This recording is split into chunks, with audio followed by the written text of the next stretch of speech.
Bonjour, je suis heureux de vous retrouver pour cette nouvelle rencontre, pour ce nouveau tirage de l'oracle du peuple végétal.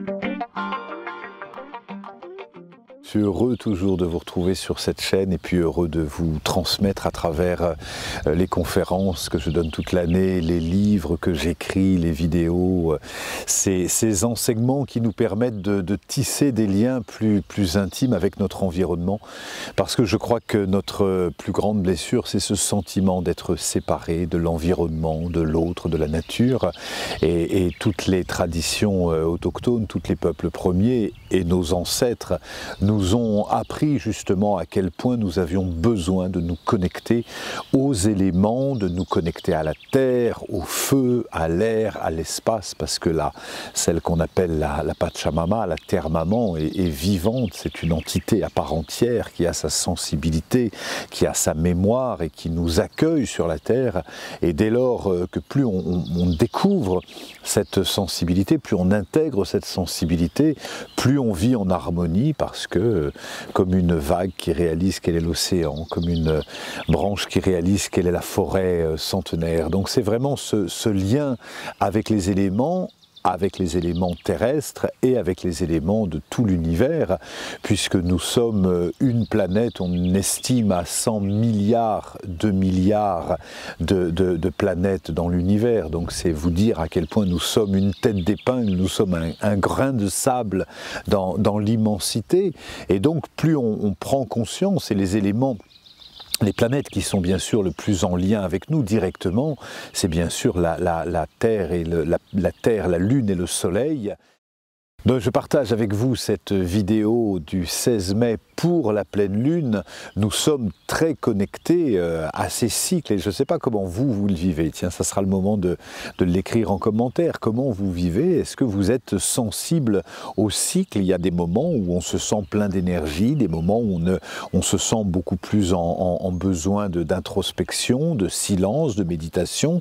D'autres moments où on a besoin de rayonner et il n'y a pas d'explication naturelle. Quand on regarde la nature, elle vit le cycle des 4 saisons et nous vivons, nous, le cycle lunaire avec des intentions qui sont posées au niveau de la nouvelle lune et une réalisation, puisque la lune vient travailler, vient nous connecter à notre ombre, à notre part invisible. Donc nous sommes aujourd'hui le 16 mai, c'est la pleine lune qu'on appelle la pleine lune de sang, qui est la pleine lune de Scorpion. Donc c'est une encore plus grande invitation à révéler, puisque le Scorpion, il nous invite à plonger en nous, dans nos profondeurs, dans nos abysses, dans notre archaïque, pour toujours révéler la lumière. Mais c'est une pleine lune particulièrement forte. Plus ça va, plus ces lunes sont impactantes au niveau de nos cycles.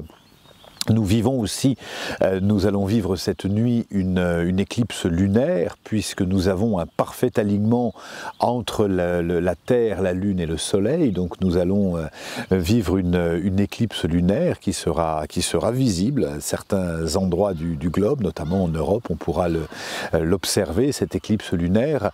Et c'est un moment de réalisation, c'est-à-dire que toutes les intentions que vous avez pu poser au moment de la nouvelle lune, la nouvelle lune, c'est vraiment l'opportunité de poser des intentions. La pleine lune, c'est le moment d'accueillir ces réalisations. Donc je vous encourage à vous appuyer sur la pleine lune et sur la nouvelle lune. On va aujourd'hui, comme j'aime le faire à chaque pleine lune, solliciter l'esprit des arbres. Et d'ailleurs, je pense en disant ça à ces recherches qui ont été faites, qui montrent à quel point les planètes ont une influence sur la pousse des arbres, et ça a été vraiment prouvé scientifiquement. On a pu voir que quand il y a telle conjonction de Saturne, de Jupiter, de Mars, on va avoir une pousse accélérée sur les bourgeons de certains arbres, des chênes, des bouleaux, etc. Et ce qui est très intéressant, c'est que nos ancêtres, les les Celtes avaient déjà cette connaissance archaïque, organique, puisque les Celtes étaient vraiment connectés, les druides étaient vraiment connectés, et donc savaient à quel point les arbres, et notamment les 7 arbres principaux du bosquet des druides, étaient connectés aux 7 principales planètes du système solaire. Donc il y a cette intelligence organique qui sont connectés aux 7 organes principaux du corps humain, qui sont connectés aux 7 jours de la semaine, aux 7 chakras, aux 7 notes de la gamme, donc il y a toujours une connexion. Donc on sait à quel point les planètes ont une influence, ont un impact sur le monde végétal. Aujourd'hui, dans cette pleine lune, qui nous invite justement à plonger en nous, on va demander quel est le végétal, pas uniquement l'arbre, puisque l'oracle du peuple végétal, sur lequel je m'appuie pour ces oracles tous les mois, ne sont pas uniquement, ils sont classés par famille. Il y a les arbres maîtres, il y a les bosquets des druides, il y a les plantes médicinales qui ont vraiment la vertu, je pense au romarin, au thym, à la lavande, à la sauge, qui ont vraiment vertu d'apporter une médecine au monde. Il y a les plantes chamanes, comme l'ayahuasca, il y a les plantes qui sont les nourricières, comme les végétaux qui sont les nourricières, comme la pomme de terre, le riz, etc., qui sont vraiment la laitue, qui vient nous apporter, et puis les arbres maîtres, et les grands arbres, et les fruitiers, etc. Donc il y a vraiment de très nombreuses familles. Donc on va solliciter pour cette pleine lune du Scorpion, et c'est celle-ci qui se présente. Attention, là voilà la carte qui va nous accompagner pour la pleine lune du Scorpion. C'est le moment, c'est son heure, c'est le pissenlit.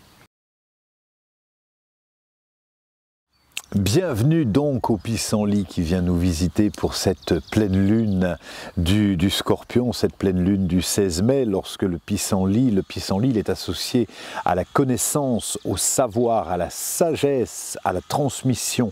Il est connecté au feu, au foie, au territoire, à l'envahissement, à la colère, à la sobriété, au rein, à l'eau, à la circulation, à la simplicité et l'humilité, parce que cette fleur de pissenlit qu'on retrouve partout dans nos campagnes, qui est à la fois une grande simplicité et en même temps des qualités nutritives exceptionnelles, puisque le pissenlit nous rappelle la couleur jaune, qui est la couleur du plexus solaire, donc de la transformation des émotions, et il a cette double présence, le moment où justement il envoie ses pistils partout dans le monde, comme on souffle sur la fleur de pissenlit quand elle est en pollen, pour l'envoyer partout. Les enfants s'amusent à faire ça. C'est une façon de transmettre et de contribuer à la connaissance. Alors lorsque le pissenlit apparaît dans le tirage, comme il vient apparaître dans cette pleine lune du Scorpion, il vient pour provoquer une émotion, c'est une gêne ou un réconfort en fonction du fait que vous accepterez de vous laisser toucher par la simplicité, la sobriété et l'innocence d'une petite plante sauvage. Et c'est drôle d'ailleurs, comme dans les maisons, dans les jardins, on peut avoir tendance des fois à enlever ça comme ce qu'on appelle une mauvaise herbe, qui n'existe pas pour le plante végétale, bien évidemment, pour le peuple végétal, ou au contraire à s'en délecter, à se dire voilà, c'est le moment de les cueillir pour en faire des salades et pour agrémenter nos repas. Le pissenlit vous parle de vous et de vos émotions, et notamment de votre colère. Il vous interroge sur votre rapport à vos émotions, la peur, la colère, la tristesse, la joie, le désir. Comment accueillez-vous vos émotions? Savez-vous à quoi elles servent, puisque les émotions ont un rôle, une fonction, sinon elles ne seraient pas là? Parvenez-vous à les exprimer et à transformer votre colère en énergie créatrice, ou avez-vous tendance à la refouler? La crise de foie concerne un certain nombre de conflits liés à l'alimentation, aux relations, à la sexualité, à l'activité et bien sûr à la foi FOI. Aussi, le pissenlit, qui d'ailleurs est très bon pour le foie, vous interroge sur votre foi, FOI, sur votre confiance. Il vous interroge aussi sur votre aptitude à marquer votre territoire et à le défendre, puisque la colère est une émotion qui nous permet de nous signaler que nos besoins sont ou ne sont pas satisfaits, et elle se manifeste notamment quand il y a un conflit de territoire. Donc le pissenlit nous interroge sur ce conflit de territoire. Il vous interroge aussi sur votre réputation. Êtes-vous sensible à votre image, à votre réputation? Quelle image avez-vous de vous? Quelle image voulez-vous avoir de vous? Petite plante simple et sans prétention, le pissenlit vous inspire une force de caractère, une autonomie spirituelle et l'art de faire sa part. C'est drôle comme on aime toujours être unique, là où le pissenlit est une fleur tellement facile à vivre, tellement facile à récolter, à cueillir, à semer. Elle fait vraiment partie de la nature et les jardiniers l'apprécient pour ça, parce qu'elle l'accompagne par sa simplicité et elle nous rappelle à quel point elle nous fait du bien au quotidien. Bienvenue au pissenlit. Je suis le pissenlit. J'ai un message précieux à te transmettre. Es-tu prêt à l'écouter? Je te pose la question car beaucoup d'humains refusent de recevoir le message d'une petite fleur comme moi. Je pousse entre les pavés et je ne fais pas la fierté des fleuristes. Pourtant, je continue depuis des millénaires à transmettre mes vertus car je connais ma valeur. Et toi? Connais-tu ta valeur? Tu as acquis en toi une grande expérience et une grande sagesse. De par ton parcours, les rencontres, tes apprentissages, tu as en toi une connaissance. Pour autant, ce ne sont pas les expériences qui forment la connaissance, mais la façon dont tu les intègres est celle que tu es prêt à transmettre. Accueille ce que tu as appris profondément dans tes cellules. Assume avec fierté ce que tu sais. À défaut, un pan de ta vie ne peut s'intégrer en profondeur. Il s'enquiste et forme des caillots qui bougent tes artères, tes veines ou les canaux sensibles. Tu as vécu tant d'expériences que tu n'as pas encore totalement intégrées car tu ne les as pas acceptées. Parfois, tu aurais aimé que ta vie se soit passée autrement. Parfois, tu as conservé de l'amertume ou de la rancœur. Parfois, tu n'as pas pardonné. Pourtant, c'est en acceptant pleinement ce qui t'est arrivé jusqu'à en être fier que tu accéderas à ta sagesse.